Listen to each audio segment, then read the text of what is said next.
जो लोग जीवन में अमीर और कामयाब बने हैं उनके पीछे एक ताकत है, लाखों लोगों का नेटवर्क बना के रखते हैं।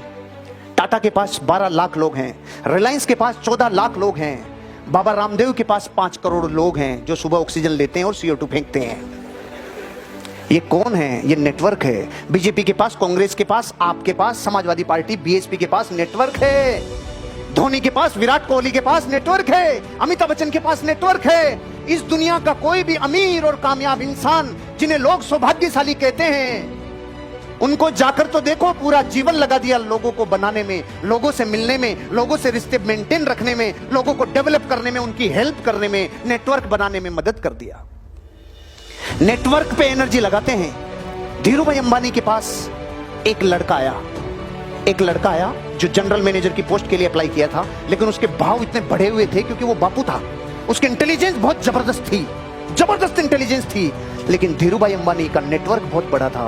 धीरू भाई अंबानी के पास कोई भी आदमी आता था, उससे पहले उसकी सूचना और उसका बायोडेटा पूरा आ जाता था। तो उसने जब अपनी भारी बातें बताई तो धीरू भाई अंबानी को समझ में आ गया, इसका थोड़ा सा लग रहा है एटीट्यूड ज्यादा ही है, ये नौकरी नहीं करेगा। कोई बात नहीं। सारी बातों के बाद धीरू भाई अंबानी ने उससे लास्ट में पूछा, आपके पिताजी की तबीयत अब कैसी है? धीरू भाई अंबानी ने उससे बोला, आपके पिताजी की तबीयत अब कैसी है?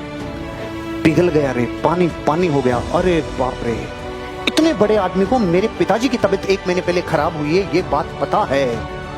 और जो आदमी उनकी कंपनी को बहुत आगे लेके गया, जो भविष्य में उस कंपनी का निर्धारण करता, वो वही लड़का था जो नौकरी नहीं ले रहा था। लेकिन धीरू भाई अंबानी की एक छोटी सी चिंता ने कि मेरे पास जो इंसान आएगा पहले मेरे नेटवर्क के द्वारा मुझे उस तक की जानकारी रहे, उसकी चिंता करते थे।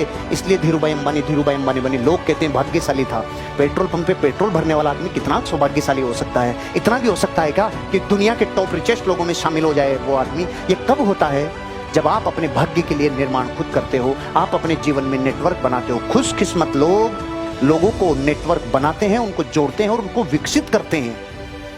क्योंकि ध्यान रखना, एक बहुत बड़ा प्रिंसिपल है, दुनिया के किसी भी इंसान और आपके बीच में मैक्सिमम 6 लोग हैं। दुनिया में किसी भी इंसान, डोनाल्ड ट्रंप और आपके बीच में मैक्सिमम 6 लोग हैं, मैक्सिमम।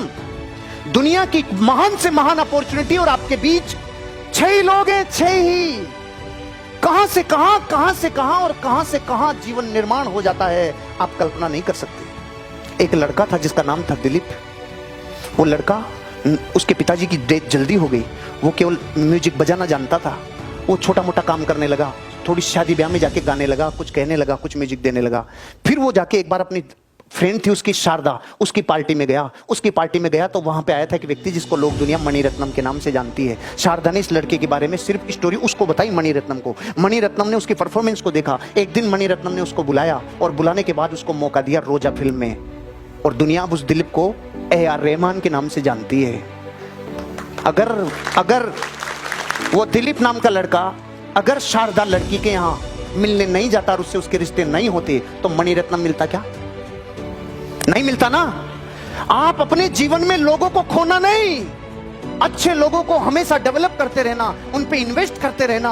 अपने जीवन का बहुत समय, धन, एनर्जी लोगों को डेवलप करने में लगना। मैं अब की बार आपके लिए जो धन और दौलत और उसका जो प्रिंसिपल लेके आया हूं ना, उसमें एक बहुत बड़ा आदमी है, जापान का ली कोशिंग। उसने बोला है अपने जीवन की 10% वेल्थ इस बात पे खर्च करना, आप लोगों को बना रहे हो, लोगों को डेवलप कर रहे हो, दोस्त डेवलप कर रहे हो जो आपकी केयर करेंगे। ऐसे लोग आपकी लाइफ में आगे बढ़ेंगे।